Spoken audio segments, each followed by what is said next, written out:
pessoal! Nessa videoaula a gente vai começar um conteúdo novo que é de polinômios de Maclaurin. Então a gente já vai introduzir esse conceito com uma aplicação dele, que é a seguinte. Vamos supor que a gente quer calcular uma integral, que é a integral de 0 até 1 da exponencial de x ao quadrado. O problema é que para calcular essa integral a gente não tem nenhum método de integração disponível dentre aqueles de cálculo 1. Integração por partes, substituição, nenhum desses métodos funciona para calcular essa integral. E aqui já ilustrando, a gente tem o gráfico da função e a gente tem a ilustração do valor dessa integral. Como essa função ela é toda positiva, essa integral representa a área entre o eixo x e o gráfico da função, desde x é igual a 0 até x é igual a 1. E aqui a gente lembra que a integral ela tem diversas aplicações, certo? A gente está aproveitando aqui esse contexto de área porque ele é mais visual. É mais fácil a gente entender esse conceito com a aplicação da área, mas isso se estende a outras aplicações da integral também.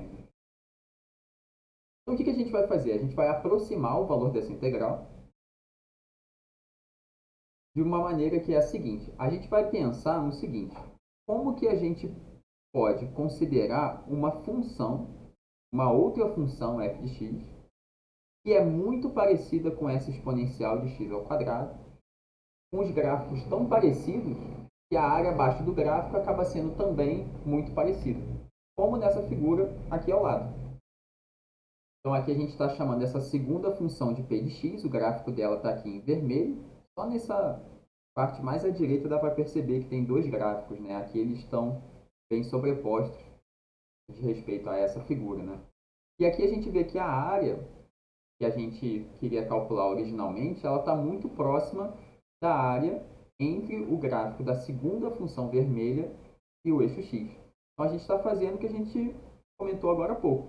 A gente está calculando a área abaixo do gráfico de uma segunda função, que eu estou chamando de p de x, mas que ela é muito semelhante à primeira. Então o valor da integral vai acabar sendo muito parecido também. E já que a gente está aqui sonhando com a possibilidade dessa função, a gente vai colocar que a gente gostaria que essa função fosse um polinômio, porque um polinômio é uma função muito simples, certo? A gente sabe integrar e derivar polinômios, eles não têm problema nenhum de diferenciabilidade, de continuidade. Então vamos pensar que a gente gostaria de um polinômio p de x que aproxima muito bem a função dada, para que essa integral seja muito semelhante também à integral original. Então a gente vai começar pensando nisso com uma reta, ou seja, um polinômio de grau 1. Então a gente vai chamar esse polinômio de grau 1 de P1 de x, e a gente vai procurar pelo polinômio de grau 1 que fornece a reta tangente ao gráfico da função no ponto x é igual a 0.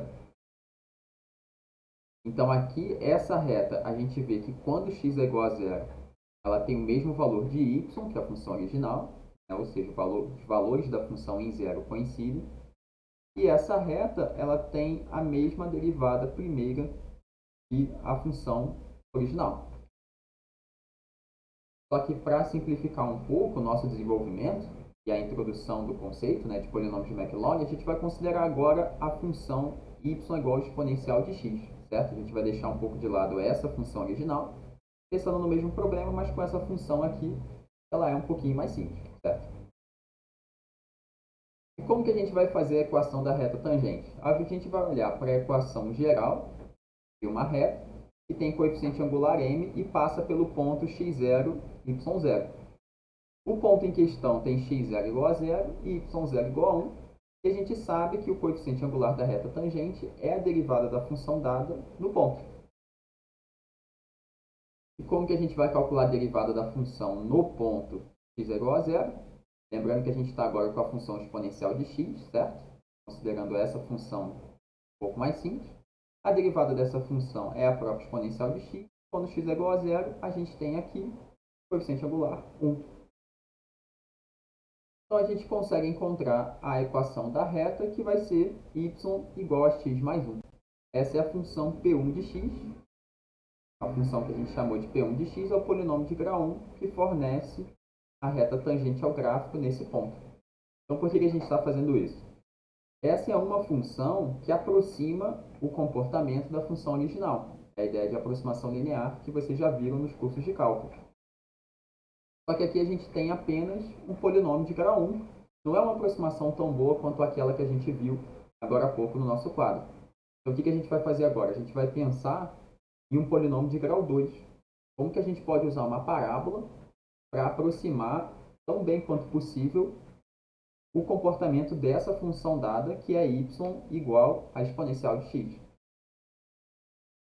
Então, é isso aqui que a gente quer fazer.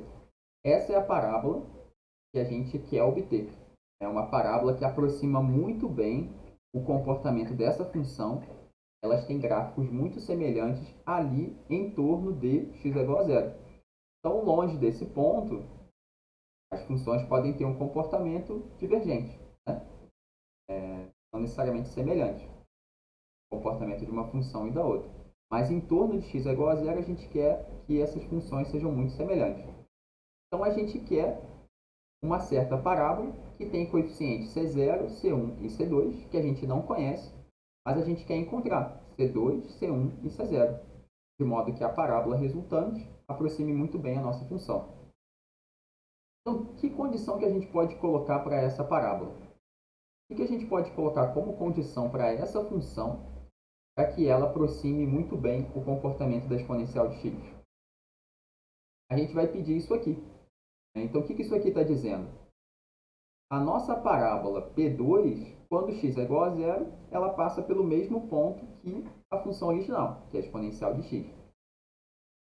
E que essa segunda equação diz: as derivadas de primeira ordem são iguais, ou seja, a reta tangente à parábola, nesse ponto, tem a mesma inclinação da reta tangente à função nesse ponto 0,1, o que já fornece um certo alinhamento entre o gráfico delas.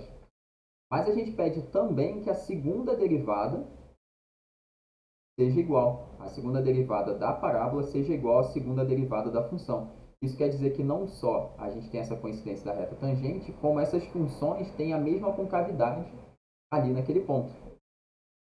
E vamos ver o que a gente obtém com essas condições. Então, o que a gente vai fazer? A gente vai calcular a derivada da função P2, a derivada de primeira ordem e de segunda ordem, usando essa expressão genérica para essa função de segundo grau. Então, derivando pela primeira vez esse polinômio de grau 2, a gente tem 2c2x e aqui c1 vezes 1. E calculando a derivada de segunda ordem, a derivada desse primeiro termo é zero, e aqui a gente obtém 2 vezes c2. Então, o que a gente vai obter quando x é igual a zero? Quando x é igual a zero, aqui a gente vai obter c0. Quando x é igual a zero, aqui a gente obtém c1. E quando x é igual a zero, aqui a gente obtém 2 vezes c2. É o que aparece aqui no lado esquerdo de cada uma dessas equações. Do lado direito aparece o valor da função e das suas derivadas quando x é igual a zero. Só que a função dada é a exponencial de x. E todas as derivadas dessa função são iguais à exponencial de x também. Quando x é igual a zero, a gente encontra 1, tanto para a função quanto para as suas derivadas. Então, daqui a gente extrai que C0 é igual a 1, C1 é igual a 1 e C2 igual a meio.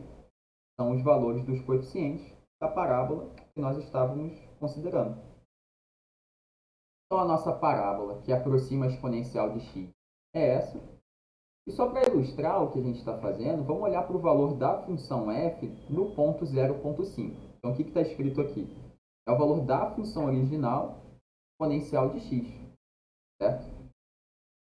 O valor da exponencial de x, quando x é igual a 0,5, é 1,6487, aproximadamente. E o que eu estou mostrando aqui? Eu estou mostrando qual é o valor que a reta tangente ao gráfico da função, que nós obtivemos agora há pouco, qual o valor que essa reta tangente fornece quando x é igual a 0,5, e qual o valor que essa parábola P2 fornece quando x é igual a 0,5. E aí vocês podem ver que a parábola, de fato, oferece uma aproximação melhor para o valor real da função. O valor que a reta tangente fornece é ok, mas o valor que a parábola fornece é mais preciso ainda. Então, o que a gente pode pensar? A gente aproximou a função por uma reta tangente e obteve um resultado ok. Com uma parábola, um polinômio de grau 2, a gente obteve um resultado melhor. E se a gente considerar um polinômio de grau 3 e o grau 4, esse resultado ele fica de fato melhor? Como que a gente obtém esse polinômio de grau 3 ou grau 4? É isso que a gente vai fazer agora. A gente vai olhar agora para um polinômio de grau n qualquer, para um n maior ou igual a 1, e vai ver como que a gente constrói esse polinômio de grau n de modo a aproximar da melhor maneira possível a função y igual a exponencial de x no ponto x é igual a zero, certo? Lembrando que nós partimos desse problema aqui com a função exponencial de x ao quadrado. Então, esse mesmo raciocínio se aplica também a essa função, mas a gente está considerando aqui uma função simplificada, certo? Nós vamos olhar agora para um polinômio de grau n qualquer. Bem, então, nessa animação, a gente tem uma ilustração do que acontece com esses polinômios com grau n cada vez maior. Então, a gente viu que o polinômio de grau 1, que já vai aparecer aqui, é uma reta tangente que aproxima a função em torno de x é igual a zero. Essa parábola já representa uma aproximação melhor. E à medida que a gente aumenta o grau desse polinômio, seguindo o raciocínio que a gente vai colocar, essa aproximação ela fica cada vez melhor. Como vocês podem ver, grau 1, grau 2 e grau 3. Então, essa aproximação ela vai ficando cada vez melhor no intervalo que a gente colocou no nosso problema inicial, que é de 0 até 1. E essa animação sugere que a aproximação vai ficando cada vez mais precisa aqui nesse intervalo e também em um intervalo maior, considerando todo o domínio da função. Então, é isso que a gente quer fazer. Será que se a gente aumentar o grau do polinômio, a gente obtém um comportamento como esse? Então, eu já estou adiantando para vocês que sim. A gente vai agora construir esses polinômios, que condições que a gente coloca para esses polinômios e o que a gente obtém a partir dessas condições para a gente poder aproximar com bastante precisão uma função dada, por exemplo, exponencial de x ao quadrado, como no problema que a gente colocou. Então, a gente vai fazer isso seguindo um raciocínio bastante análogo. A gente tem aqui a nossa função y igual a f de x, nesse caso, a função exponencial. A gente vai considerar um polinômio p de grau n. Só que esse polinômio a gente não sabe qual é. A gente não sabe qual é o polinômio de grau n que vai aproximar a função dada da melhor maneira possível. Então, o que isso quer dizer? A gente não conhece os coeficientes C0, C1, C2 até o Cn. Mas a gente vai garantir que esse polinômio ele é bem parecido com a função dada, pedindo o mesmo valor para o polinômio no ponto dado, o mesmo valor da primeira derivada, o que garante que as retas tangentes naquele ponto são as mesmas. E a gente vai pedir também aquela coincidência de segundas derivadas para a mesma concavidade, nos dois gráficos. E a gente vai pedir isso para todas as derivadas, desde o grau 1 até grau n, que é o grau do polinômio, com a esperança de que, com a coincidência de todas essas derivadas, as funções vão ser de fato bem parecidas, a função original e o polinômio. Então aqui tem uma série de cálculos que tem que ser feitos, e a gente vai observar qual é a linha geral que a gente está seguindo, mas nós não vamos repassar todos esses cálculos em muitos detalhes, em todos os detalhes, para a videoaula não ficar cansativo. Mas o ideal é que vocês leiam, leiam as notas de aula para acompanhar todos esses detalhes por lá. Mas o que a gente está fazendo aqui? A gente tem um polinômio original, a mesma expressão que está aqui em cima. Quando a gente calcula a derivada de C0 é igual a zero, a gente obtém C1 vezes 1, aqui 2 vezes C2, 3 vezes C3, aqui aparece x ao quadrado, certo? E assim por diante. Quando a gente calcula a segunda derivada, a derivada desse termo é zero, aqui vai aparecer 2 vezes C2, e aqui 3 vezes 2 vezes C3, vezes x elevado a 1, e assim por diante. A derivada desse termo vai ser igual a zero, certo? Aqui. E a derivada desse termo vai ser 3 vezes 2 vezes 1 vezes C3. E aqui a gente vê esse padrão fatorial aparecendo. Se você repetir esse raciocínio acompanhando também o termo C4, x elevado à quarta, você vai ver esse padrão fatorial aparecendo também. Aqui apareceu em grau 3, mas o termo x à quarta ele também está aqui dentro dessas reticências. E a gente vai fazer isso até a derivada de grau n. Então, o que acontece? Toda vez que você deriva uma vez, você subtrai uma unidade desse expoente. Quando você subtrair, quando você derivar n vezes essa função, você vai subtrair n unidades desse expoente e vai aparecer simplesmente x elevado a zero, ou seja, 1. E toda vez que você deriva, aparece n multiplicando o coeficiente, depois n menos 1, depois n menos 2, depois n menos 3 e assim por diante. E assim a gente vê esse padrão fatorial aparecendo em todos os coeficientes, inclusive nessa última derivada aqui. Então, se vocês precisarem, façam as contas, né? Escolham um exemplo, escolham um coeficiente, por exemplo, o coeficiente de x elevado a 8, né? Repitam esses cálculos e observem esse padrão fatorial aparecendo. Mas para observar esse padrão é importante que vocês não multipliquem de fato, né? Então, se você derivar um polinômio de grau 8, vai cair o número 8. E quando cair o número 7, não multipliquem 8 vezes 7, 56. Deixem o 8 ali, vezes 7. Na próxima derivada vai cair vezes 6. E assim vocês vão observar o padrão fatorial. Bem, então voltando para o nosso raciocínio, a gente tem um polinômio cujos coeficientes a gente não conhece. A gente estabeleceu essas condições. O que a gente fez aqui? Calculou as derivadas do polinômio, que a gente chamou de Pn. E aqui elas estão como funções de x ainda. O que a gente vai fazer agora? Vai calcular todas essas derivadas quando x é igual a zero. Então, quando x é igual a zero, a função propriamente dita fornece o valor C0. Todos os outros termos vão ser iguais a zero. A primeira derivada, quando x é igual a zero, a gente tem todos esses termos se anulando e o primeiro termo igual a C1. A segunda derivada fornece 2 vezes 1 vezes C2 e, em todos os outros termos, x é igual a zero. E esse é o raciocínio que fornece o valor, todos esses valores que estão aqui à direita. As derivadas que nós calculamos quando x é igual a zero. E mais uma vez, nós vamos olhar para o valor da função quando x é igual a zero, a função e as suas derivadas, de acordo com a condição que nós colocamos aqui. Só que a função é a própria exponencial de x. A função e todas as suas derivadas são iguais à exponencial de x, e todos esses valores aqui vão ser iguais a 1, porque a exponencial de zero é igual a 1. Então, o que isso quer dizer, né? A gente obtém todos os coeficientes de que maneira? A gente tem que esse coeficiente é igual a 1 porque o valor da f é igual a 1. Então, C0 é igual a f de 0, que vai ser igual a 1. Aqui a gente vai ter que esse coeficiente ele é igual a 1 também. Esse aqui também é igual a 1. E assim a gente vai extraindo o valor de todos os coeficientes, certo? Esse aqui também vai ser igual a 1. Então, C3 a gente vai conseguir ver que ele é 1/6. E assim por diante. Mas esses são os valores que se aplicam no caso da função exponencial de x que nós fixamos. De um modo mais geral, se a gente considerar uma função mais complexa, como essa dada, né, que nós consideramos no começo da videoaula, a gente vai usar essas equações, com qualquer que seja o valor da f e das suas derivadas. E essa é a definição de um polinômio de McLaurin. Então, um polinômio de McLaurin de grau n para a função exponencial de x é o polinômio de grau n que aproxima bem essa função em torno do x é igual a zero. Como que a gente faz isso? Através dessas condições que resultam nesses coeficientes. É só a gente substituir esses valores de coeficiente nessa expressão que a gente obtém o polinômio de Maclaurin dessa função.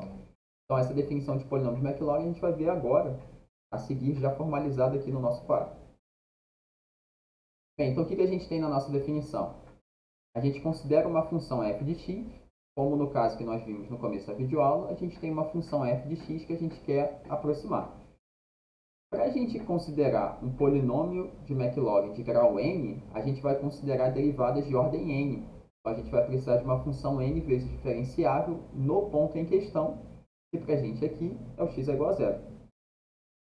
Então, o polinômio ele é definido através dessa expressão e também pode ser escrito através da notação de somatório, certo? Essa expressão e essa aqui embaixo elas são a mesma. É a mesma expressão.